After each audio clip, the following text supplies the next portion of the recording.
name is Gichaga. I am an advisor to governments on economic development.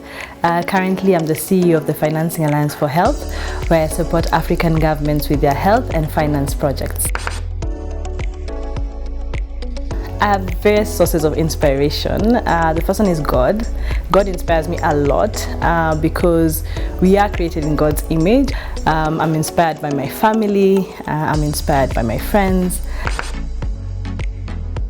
I would say, in terms of the piece of advice that mentors have helped me think through and have been very instrumental. One, relax. I'm constantly being told to relax by so many of my mentors, and it's something. It's about being dedicated and working hard, but also not taking life too seriously, and it's something I'm still working on. I would say the third thing is do your best, and your best will be enough.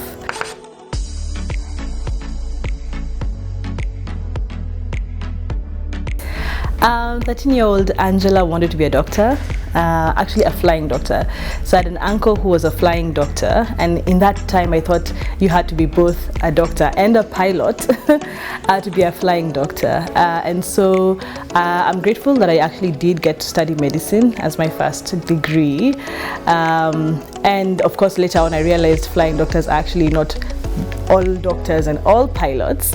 That said, I still want to become a pilot, and I know that it's something I'm going to work in my next decade to go into aviation. What I would say is that what got me here is being fixed on the destination, but not being fixed on the journey to the destination. What that means is that I wanted to be a doctor and I wanted to be a flying doctor, and so I have achieved one of those goals. But I also realized that life happens in between, so I had to be very flexible in understanding that it doesn't have to happen at the same time the way I had envisioned it, the way I was thinking it's going to happen. You can actually have many dreams, and so being open to the dream changing, being open to a new dream, a new focus, a new goal. So I still want to be a pilot, but what is motivating me now is more around the fascination of flying a plane, as opposed to I want to be a pilot to be able to fly other people.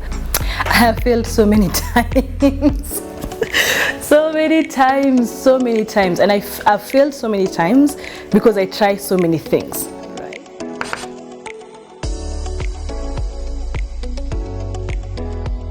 Failed so many. I can't even begin to. Oh my gosh! I've lost money, businesses. I have failed in some academics. I have failed. What has worked for me is one, recognizing that I have failed and allowing myself to feel the failure. For a period of time, right? Like I feel sad, and acknowledging I feel sad, I feel disappointed, I feel like I should have done better, I feel I could have done better, or I feel that it didn't work out. There is an emotion to that, and there is that reaction. Accept that there'll be a reaction and feel that reaction. But then moving forward from that, like I have not died. It is the most important. I'm still here, I've failed, but I've not died, and so I will try again. I'll either try the same thing again or I'll try something very different so I can get different results. And what has helped me is now telling myself, okay, acknowledging my role in the failure, because sometimes again that if you don't have that ownership and if you don't embrace your failure, you always project it to someone else. I failed because the exam was hard, the teacher did not teach us, you project it outside, not knowing that failure is actually an opportunity for you to do some inner work and really think through, what did I do? Is there something I could have done better? How do I not have this situation happen again in future? That is also another thing that helps me work through failure. I know people always talk about their successes, even bios, even my bio. People read my bio, they're like, oh my gosh, this is so fantastic, but the thing is, if I had put all my failures on a bio, no one would ask me to speak or to mentor anyone or to encourage anyone, right? But when I do get that platform, I'm always like, failure is there. There is a glory to life and there's a glory to life. That is the balance of life. Life is balanced in that particular way.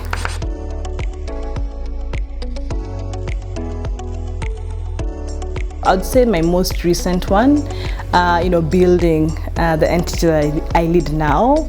I remember when we started and I was the first full-time person. I was the first employee. It was me. You are the entity. And in my mind, I said, okay, I'm gonna build a team. I'm gonna build a great team. It's gonna be predominantly young people. It's gonna be predominantly women. It's going to be people from this continent serving this continent and these governments. We're going to do amazing work, and we're gonna make amazing impact. Now we're in the 5th year. Looking back, we're just about to finish our current strategy, right? Yes, I have a great team. Yes, it's predominant. Right now I think we're 75-80% young people, 20%. Under 35, 80% of us are under 35. Yes, it's predominantly women. 100% of the senior leadership is women. Like, those are things I'm like, this is amazing. It's something I had envisioned. It has happened, right? The truth is, it's not a straight line. And that is so reflective of life. And I keep saying, there's where you are, which is the origin. There's the destination where you want to get to. But there's this assumption that it is a straight line. Life to happen in a straight particular way is not very realistic. You are at your origin, you have a destination, focus on that, yes, but be open to what life will throw to you. So in terms of what I put in place, the first thing is I had to have a plan, right? How do I bring this? How do I find the right people to bring into the team, right? To the best of my knowledge, who are the right people at that time that I need to bring into my team? Have that plan, right? But the plan is necessary, but it's not sufficient. You have to act. I had to recruit people. I had to put up systems and processes. There was a lot of action that needed to happen, right? I also had to get people to guide me along the way, beyond just looking at my plan. I faced so many challenges in trying to set up the entity, and I did get discouraged, not once, not twice, but again, like I mentioned, having mentors who I would go to and say, this is not working, I'm trying this, it's not being successful. And then it's like, yeah, this is life, this is real life, right? Things don't work as we imagined that they would work. But if you really are focused on this goal, what do you need to do? What do you need to change to be able to accomplish it? So really talking to people and getting a lot of guidance. I read a lot. I was always reading articles, how to manage people, how to manage finance. YouTube was my friend, Google, because I also recognized that I didn't have everything it took at the time in me to do what I was trying to do. So I needed to learn, and where I couldn't potentially learn fast enough, I needed to bring in the right people to help me think through what needs to actually happen. So always that hunger of always keeping learning. I did not allow myself to be overwhelmed with the dream, overwhelmed with what needed to happen, whereas sometimes that vision of this is where we want to go seemed very far. I would say, okay, that's fine, but what are the steps to get there? How do I break this down to something I can accomplish? Sometimes the quarterly goals would motivate me, sometimes they wouldn't. So I'd be like, okay, what do I have to do today? Forget tomorrow. Enough are the worries for tomorrow, right? Like, what do I need to get today? So breaking up again that plan into very distinct goals and steps and actions that I could take. And then the other thing is really spending a lot of time where I had the time to reflect, because sometimes you're so focused on the goal and like, I'm so far from where I need to be. But sometimes it's valuable to look back and say, wow, I have actually also come from so far. And that again was very helpful for me.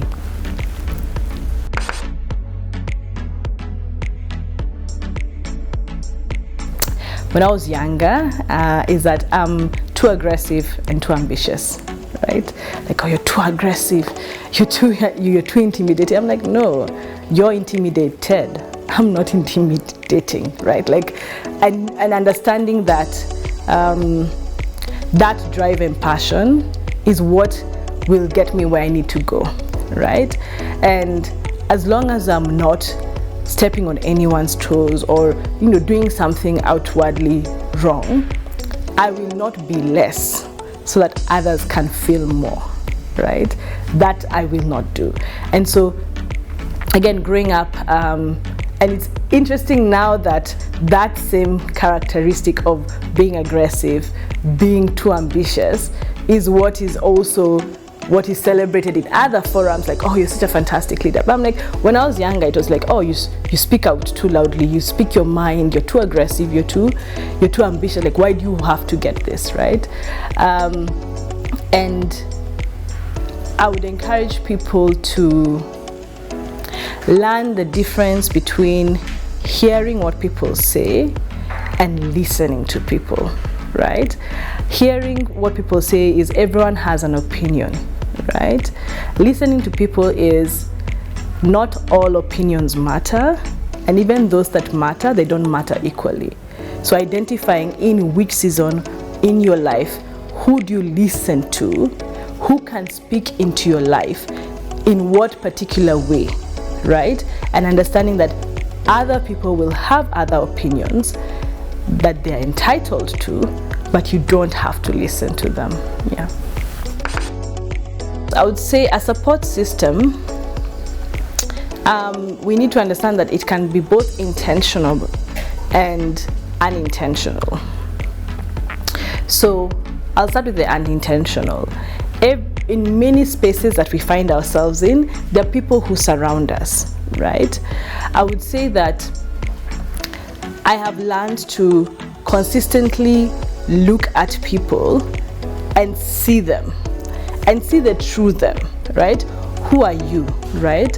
How do I look at you and actually see who you truly are and decide if I want to engage with you beyond just being an acquaintance or just beyond the surface, right? So that is unintentional, because in anywhere that we exist, we don't exist in isolation. There are always people around us. So that assessing of those who are around us, who we may not have intentionally picked to be around us, but assessing them. Are they people who embody the values I have? Are they the people who embody who I would like to be in future? Are they people who embody strengths and characteristics that I would like to build?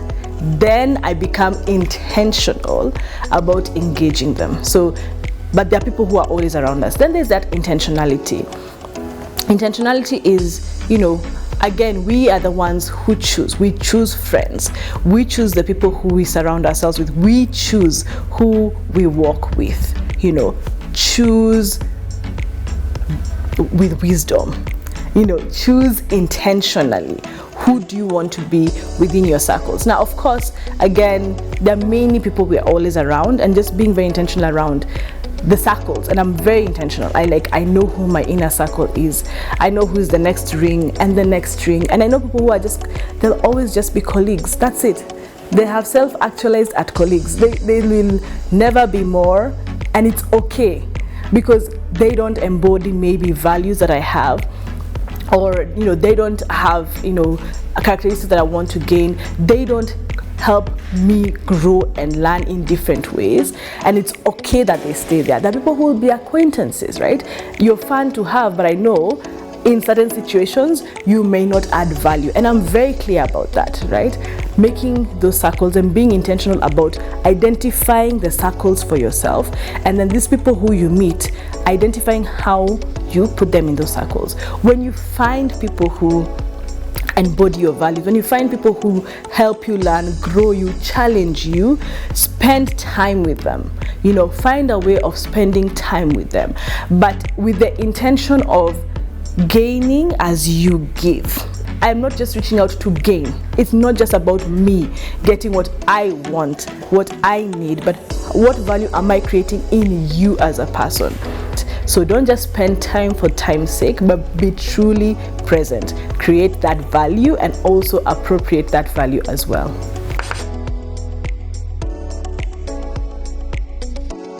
I have so many things to tell past Angela as well. I'll be like, relax. Hey, life is getting even more complicated. Relax. Past Angela, relax. Relax. Past Angela, it's okay that your journey looks different. It's so okay. Continue in that path. People are going left, just go right. Go right. Go right. I would tell past Angela, continue to speak up and reflect the light, right? So continue to speak up, and then you will get the light and the spotlight, but then reflect the light to other people, through mentorship. And I would tell past Angela that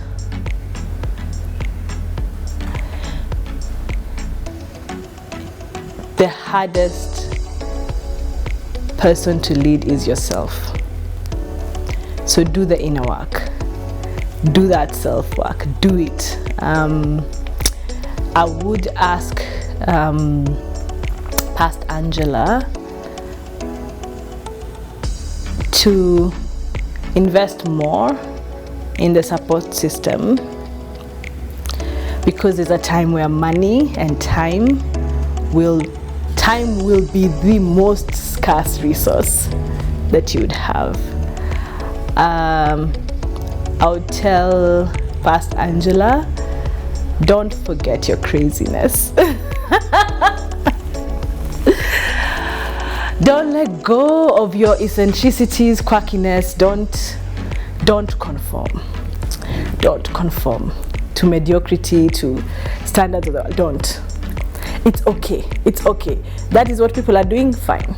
It's okay that you're aiming different. I would tell past Angela that it all works out, and it's okay.